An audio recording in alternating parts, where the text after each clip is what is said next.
कौन बनेगा नेता। नगर निगम के चुनाव पास आने वाले थे। पूरे कानपुर शहर में टिकट को लेकर मारामारी शुरू थी, लेकिन सबसे ज्यादा चर्चा में वार्ड नंबर 40 की सीट थी। वो इसलिए क्योंकि इस बार वहां की सीट महिला के लिए आरक्षित थी। अब सवाल ये था कि चुनाव लड़ेगा कौन। इससे पहले ठाकुर साहब वहां से पार्षद थे और इस बार उन्होंने अपनी पत्नी सीमा ठाकुर को टिकट दिलवाई और ठाकुर साहब की शान के कारण सीमा जी ने 20,000 वोटों से चुनाव जीत लिया। अरे बधाई हो सीमा भाभी, अब तो आप वार्ड की पार्षद बन गई हैं। अब तो हमारे काम आप ही करवाएंगी। अरे ये तो सिर्फ नाम की पार्षद बनी है, वो तो महिला सीट आ गई, वरना पार्षद तो मुझे ही बनना था। अब भले ही चेहरा इसका होगा, लेकिन पावर तो मेरी ही होगी। अरे वाह भाई साहब, क्या दिमाग लगाया है आपने भी। आइए आप लोग, खाना लगा दिया है सबके लिए। सीमा जी पार्षद बन चुकी थीं, फिर भी उनकी एक ना चलती। सारे काम ठाकुर साहब खुद ही संभाल लेते और जहां जरूरत पड़ती वहां सीमा जी का अंगूठा लगवा लेते। सीमा जी ज्यादा पढ़ी लिखी भी नहीं थी। एक दिन ठाकुर साहब और सीमा एक प्रोग्राम में जाते हैं। अरे ठाकुर साहब, आप आ गए। ओहो, पार्षद मैडम भी आ गई हैं। स्वागत है आप दोनों का।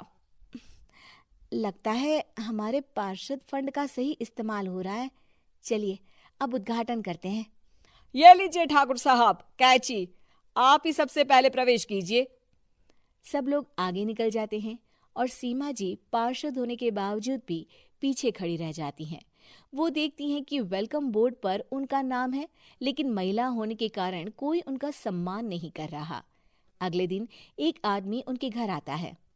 अरे ठाकुर साहब नमस्कार। कल ना हम नोटिस किए कि हमारा घर तो अवैध है और नगर निगम वाले उसे तोड़ने आ रहे हैं। अरे कुछ कीजिए ना ठाकुर साहब। देखो भाई, मैं तो ज्यादा कुछ कर नहीं सकता, पर अगर तुम सबकी जेब गर्म कर दो तो कुछ हो सकता है। कुल मिलाकर 4 लाख लगेंगे। अरे 4 लाख ठाकुर साहब? अरे भाई, मैं अपने लिए नहीं मांग रहा हूँ। दरोगा है, इंजीनियर बाबू है, बड़े साहब है, सबको देना पड़ता है ना थोड़ा थोड़ा। बोलो है मंजूर? तभी वहां अचानक सीमा जी आ जाती हैं। अरे ये आप क्या कर रहे हैं? पहले इन्हीं लोगों से तो आपने वोट मांगे, अब इनसे ही पैसे ले रहे हो। अरे चुप रहो तुम, तुम्हारा काम है सिर्फ अंगूठा लगाना, तुम वही किया करो। मुझे दूसरे काम तुम मत सिखाओ, समझी? और तुम ना जाओ, अब पैसे लेकर आओ, वरना जेसीबी किसी भी वक्त आती होगी। सब कुछ ऐसे ही चलते रहता है। एक दिन सीमा जी और ठाकुर साहब को एक लोकल मीटिंग में बुलाया जाता है। वहां पर कई और अधिकारी लोग भी मौजूद रहते हैं। अब मैं चाहूंगा कि ठाकुर साहब हमारे बीच 2 शब्द कहें। मेरे प्यारे भाइयों और बहनों, आज मेरा सौभाग्य है कि मैं आप सबकी सेवा दिन रात कर पा रहा हूं। आपने मेरी पत्नी को भारी मतों से जिताया है, इसलिए मैं आप सभी का शुक्रगुजार हूं। मैं आप सबसे वादा करता हूं कि हमेशा की तरह हमारे वार्ड में किसी को कोई तकलीफ नहीं आने दूंगा। सभी लोग तालियां बजाने लगते हैं। अब मैं माननीय पार्षद मैडम को स्टेज पे बुलाना चाहूंगा। अपने नाम को बुलाया सुनकर सीमा जी एकदम चौंक जाती है। उन्हें बिल्कुल उम्मीद नहीं थी कि इतनी बड़ी जगह उन्हें मंच पर बुलाया जाएगा। जैसे तैसे वो मंच पर चढ़ती हैं।